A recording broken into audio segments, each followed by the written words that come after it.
다니엘서 4장 34절부터 37절까지의 말씀 봉독하도록 하겠습니다. 함께 읽겠습니다. 그 기한이 참에 나 느부갓네살이 하늘을 우러러 보았더니 내 총명이 다시 내게로 돌아온지라. 이에 내가 지극히 높으신 이에게 감사하며 영생하시는 이를 찬양하고 경배하였나니 그 권세는 영원한 권세요 그 나라는 대대에 이르리로다. 땅의 모든 사람들을 없는 것 같이 여기시며 하늘의 군대에게든지 땅의 사람에게든지 그는 자기 뜻대로 행하시나니 그의 손을 금하든지 혹시 이르기를 내가 무엇을 하느냐고 할 자가 아무도 없도다. 그때 내 총명이 내게로 돌아왔고 또 내 나라의 영광에 대하여도 내 위엄과 광명이 내게로 돌아왔고 또 나의 모사들과 관원들이 내게 찾아오니 내가 내 나라에서 다시 세움을 받고 또 지극한 위세에 내게 더하였느니라. 그러므로 지금 나 느부갓네살은 하늘의 왕을 찬양하며 칭송하며 경배하노니 그의 일이 다 진실하고 그의 행하심이 의로우심으로 교만하게 행하는 자를 그가 능히 낮추심이라. 아멘. 우리가 읽지는 않았지만 어제의 묵상 본문과 오늘 본문 다니엘서 4장의 내용을 보면요, 다니엘서 4장 1절부터 3절까지 찬양으로 시작하여서 오늘 우리가 읽은 본문 찬양으로 맞춰지게 되어집니다. 그런데 특이한 점은요, 하나님께 찬양을 올려드리는 그 사람이 바로 바벨론의 왕 느부갓네살 왕입니다. 세상의 거대한 제국의 왕, 그 왕이 하나님을 높여 찬양하는 이야기로 이 사장은 시작을 하고 또한 그 찬양으로 이 장은 끝이 납니다. 1절부터 3절까지 보면 지극히 높으신 하나님의 행하신 일을 찬양을 합니다. 그리고 4절부터는 느부갓네살이 과거를 회상하며 자신에게 일하셨던 그 하나님에 대하여 이야기를 합니다. 자신의 이야기를 들려주는 방식으로 기록이 되어져 있는데요, 당시 세상의 가장 큰 제국이었던 그 바벨론, 그리고 그 바벨론에서 역사상 첫 번째로 손에 꼽히는 왕, 그 왕의 이야기가 한 장이나 성경에 기록되어 있습니다. 여러분, 4절을 보면 나 느부갓네살이 라고 하면서 이야기가 시작되어집니다. 정말 성경 안에 이방인 그리고 이방인의 왕의 이야기가 이렇게 한 장에 걸쳐서 기록되어 있다.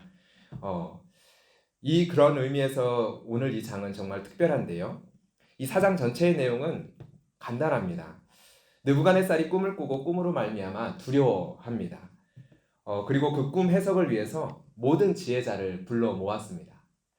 그러나 그 누구도 그 꿈의 해석이 이러하다라고 알려주지 않았고, 이때 박수장 벨드사살이라는 이름을 가진 다니엘을 부르게 되고 그 다니엘이 꿈을 해석해주게 됩니다. 이 꿈의 내용을 보면 한 나무가 나옵니다.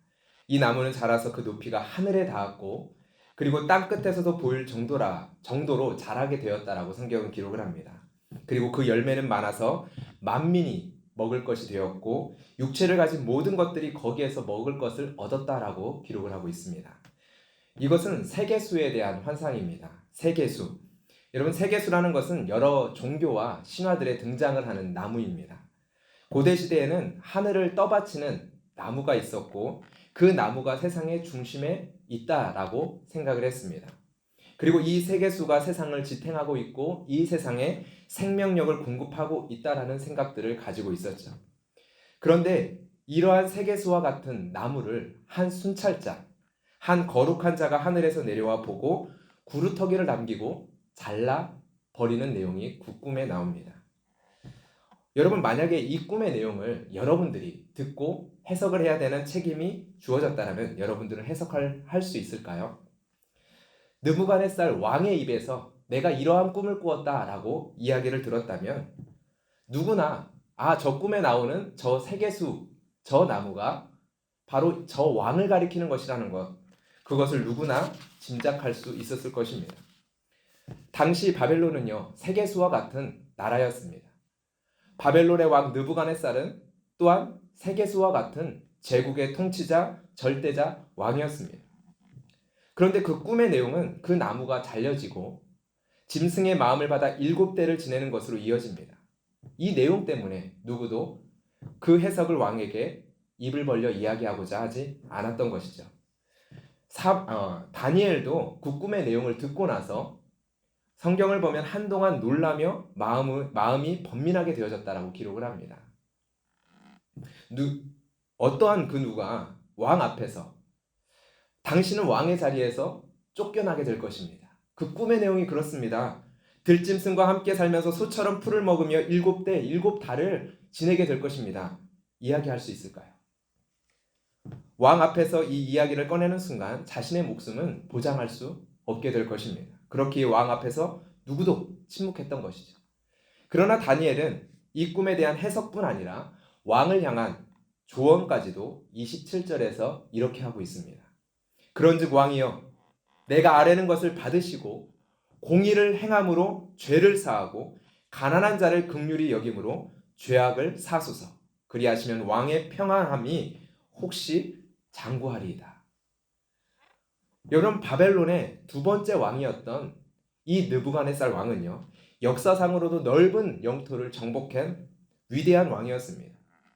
그러한 왕에게 공의를 행하라, 가난한 자를 긍휼히 여겨라 조언하고 있습니다. 왜요? 당신의 죄악을 사함받기 위하여, 당신의 죄를 사하기 위해요. 지금 다니엘은 왕 앞에서 당신의 죄가 신 앞에서, 하나님 앞에서 가득 차서 하나님의 진노를 내리시기로 작정하셨다라는 이야기를 서슴없이 하고 있는 것입니다. 또한 이 사실을 꿈으로 알려주셨다라는 것은 하나님께서 당신에게 지금 기회를 주고 계시는 것입니다라는 것을 이야기하고 있습니다. 이제 교만한 마음을 버리고 돌이키소서. 이것을 지금 다니엘은 왕 앞에서 하고 있다는 것입니다. 여러분, 다니엘은 지금까지 제국에서 꽤 높은 위치 그리고 안정적인 지위를 얻었습니다. 바벨론으로 노예로 잡혀온 지는 18년이 지났고요. 2장에 보면 느부갓네살이 꿈을 꾸고 또 꿈을 다니엘이 해석하는 장면이 나오는데요. 거기에서부터는 16년의 시간이 흘렀습니다. 이 16년이라는 시간이 흘러나는 지금의 시점에 4장 9절에 보면 그는 박수장 벨드사살이라는 이름으로 왕에게 호명되어집니다. 모든 지혜자들 위에 있는 위치를 가지고 있었습니다. 그리고 왕에게 이러한 인정까지 받죠. 거룩한 신들의 영이 있은즉 어떠한 은밀한 것이라도 내게는 어려울 것이 없는 줄 내가 아노니. 느부갓네살 왕이 다니엘에게 한 이야기입니다. 이토록 인정을 받는 그 다니엘이 지금은 자신의 모든 것을 걸고 왕에게 하나님의 뜻을 전하고 있습니다. 여러분, 무엇 때문일까요? 그리고 어떻게 이것이 가능했을까요? 25절의 후반절 말씀을 제가 같이 읽어보겠습니다. 그때 지극히 높으신 이가 사람의 나라를 다스리시며 자기의 뜻대로 그것을 누구에게든지 주시는 줄을 아시리이다. 지극히 높으신 이가, 자기의 뜻대로 나라를 다스리시는 이가. 여러분, 다니엘 안에 있는 믿음의 내용이 바로 이것입니다. 세상 가운데 있지만, 바벨론이라는 이방 제국 가운데 있지만, 그 제국의 신하로 있지만 다니엘 안에 있었던 믿음은 바로 이것이었다는 거죠. 지극히 높으신 이가, 자기의 뜻대로 열방과 세계와 만물을 다스리시는 이가. 이 사실 때문에 그는 왕 앞에서 하나님의 뜻을 전하고 있습니다. 그리고 이것이 하나님께서 느부갓네살 왕에게 알려주고자 하신, 그리고 그 느부갓네살 왕을 통하여 이 성경의 기록을 통하여 우리에게 알려주고자 하시는 내용입니다. 눈앞에 있는 세상의 나라, 세상의 힘, 세상의 권세가 너희를 다스리고 있는 것이 아니라 자기의 뜻대로 누군가에게 힘을 주시고 자기의 뜻대로 나라를 세우시고 나라를 폐우시고 폐하시고 권세를 주시고 다스리시는 분이 계시다라는 것. 다니엘서는 계속적으로 이 사실을 다양한 방식으로 드러내고자 합니다. 이 사실에 대한 고백이 다니엘을 통해서, 그리고 다니엘의 세 친구를 통해서, 그리고 이방인의 왕과 그 나라의 역사를 통해서 계속적으로 선포가 되어지고 있는 성경이 바로 다니엘서입니다. 그리고 이 고백이 느부갓네살 왕의 입을 통해서 17절에도 그리고 35절에도 반복되어집니다. 제가 17절 말씀을 읽어보겠습니다. 느부갓네살 왕의 고백입니다. 지극히 높으신 이가 사람의 나라를 다스리시며 자기의 뜻대로 그것을 누구에게든지 주시며 또 지극히 천한 자를 그 위에 세우시는 줄을 사람들이 알게 하려 함이라. 35절의 말씀입니다. 땅의 모든 사람들을 없는 것 같이 여기시며 하늘의 군대에게든지 땅의 사람에게든지 그는 자기 뜻대로 행하시나니 그의 손을 금하든지 혹시 이르기를 내가 무엇을 하느냐고 할 자가 아무도 없도다. 여러분, 자기의 뜻대로 행하시는 이 여호와 하나님에 대한 고백, 이 사실을 깨닫고 고백하게 될 때 느부갓네살은요, 이 꿈의 이야기처럼 정신이 돌아와 왕의 지위가 회복이 되어지게 됩니다. 그리고 참된 이 하나의 고백을 올려드리죠. 그의 일이 다 진실하고 그의 행하심이 의로우심으로 교만하게 행하는 자를 그가 능히 낮추심이라. 여러분, 당장 나를 죽일 수 있는 힘을 가지고 있는 권세, 그 칼 앞에서 당신이 가진 힘조차도 하나님께 속한 것이라는 것을 인정할 수 있는 것, 그리고 그것을 고백하고 고백한 믿음대로 행동할 수 있는 것. 여러분, 빌라도 앞에서 예수님도 동일한 믿음을 보이셨습니다. 빌라도가 자신 앞에 침묵하시는 예수님께 이렇게 질문하죠. 내가 너를 놓을 권한도 있고 십자가에 못 박을 권한도 있는 줄 너는 알지 못하느냐. 그때 예수님이 무엇이라 대답하셨습니까? 위에서 주지 아니하셨더라면 나를 해할 권한이 없었으리라.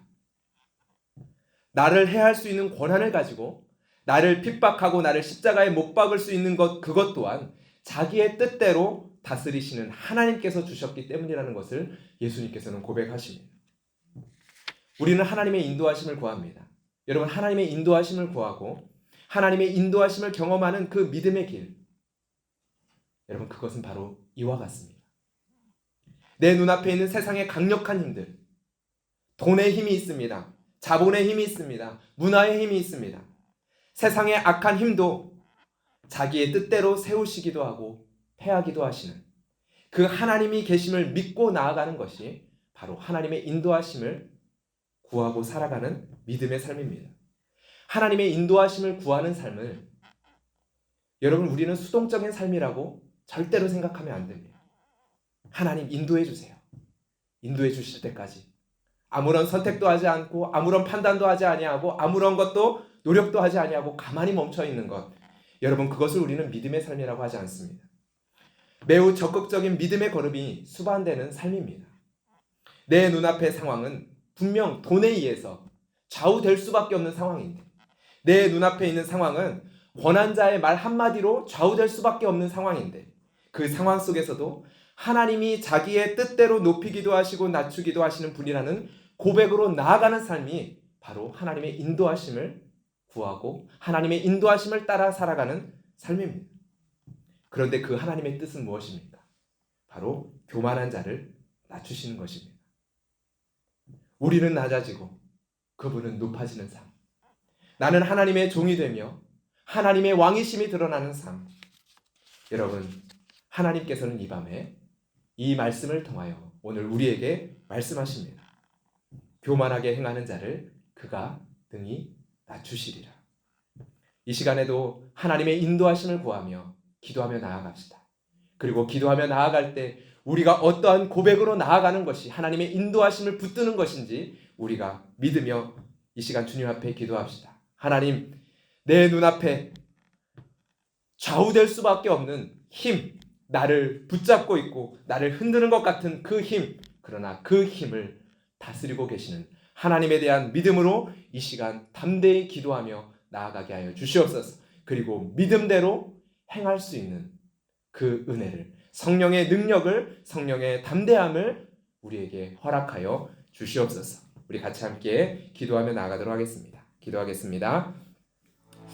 하나님 아버지, 감사합니다. 위에서 주지 아니하셨더라면 나를 해야 할 고난이 없었으리라. 그렇습니다, 주님. 능히 행하시는 주님, 능히 일을 이루시는 주님, 자기의 뜻대로 세상의 권세를 세우기도 하시고 패하게도 하시는 그 주님, 그 주님에 대한 믿음으로 이 시간 나아갑니다. 오늘도 우리는 이 밤에 하나님의 인도하심을 구하며 주님 앞에 기도의 자리로 나아갑니다. 주님 앞에 무릎 꿇고 주님 앞에 나의 인생을 맡겨드리며 나의 걸음을 인도하여 주시기를 구하며 우리의 기도의 제목을 하나님 앞에 드리며 이 시간 나아갑니다. 하나님, 이 시간 우리에게 이 믿음 더하여 주시옵소서. 이 고백 허락하여 주시옵소서.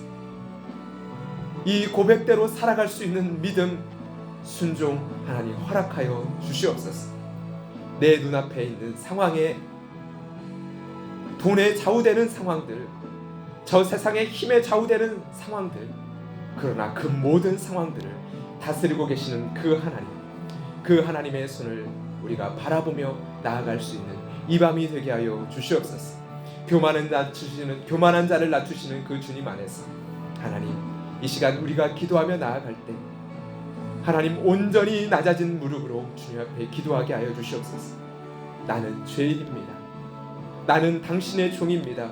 주여, 나를 다스려 주시고 나의 삶에 하나님의 영광과 하나님의 나라를 임하여 주시고 하나님의 왕 되심이 나의 인생과 나의 삶과 나의 섬김과 나의 삶의 현장 속에서 드러날 수 있게 하여 주시옵소서. 내가 낮아지더라도, 내가 조롱받더라도, 내가 고난의 자리 가운데 나아가더라도, 내가 십자가를 지는 한이 있더라도 그 과정을 통하여 하나님의 왕 되심이 드러나기를 원하오니 주님, 주여 인도하여 주시옵소서. 이 고백으로 나아갈 때 주님, 우리에게 믿음을 더하여 주시고 은혜를 더하여 주시고 주님께서 주시는 참 평안과 담대한 확신을 우리 가운데 허락하여 주시옵소서. 주님, 감사합니다. 우리의 기도가 오늘 이 말씀 안에서의 믿음을 붙들고 담대히 고백하는 기도가 되기를 원합니다. 이 시간 교회를 위하여 기도하며 나아갈 때 주님, 주의 은혜를 더하여 주시옵소서. 이 교회를 다스리시는 분은 오직 하나님이시오니 하나님께서 인도하여 주시고 하나님께서 이 공동체, 이 교회의 모든 필요 가운데 하나님, 삶의 문제가 아니라 교회의 문제가 아니라 교회가 나아가야 될 문제의 산이 아니라 산을 평지가 되게 하실 수 있는 그 주님의 손을 붙들며 이 교회의 주인 되신 하나님께 우리의 모든 문제를 맡기며 기도할 수 있게 하여 주시옵소서. 그 믿음으로 교회를 바라볼 수 있는 믿음을 하나님 주님께서 중직자들과 교회의 성도들에게 허락하여 주시옵소서. 우리 같이 함께 기도하시며 개인의 기도의 제목을 주님 앞에 아뢰며 나아가도록 하겠습니다. 기도하겠습니다.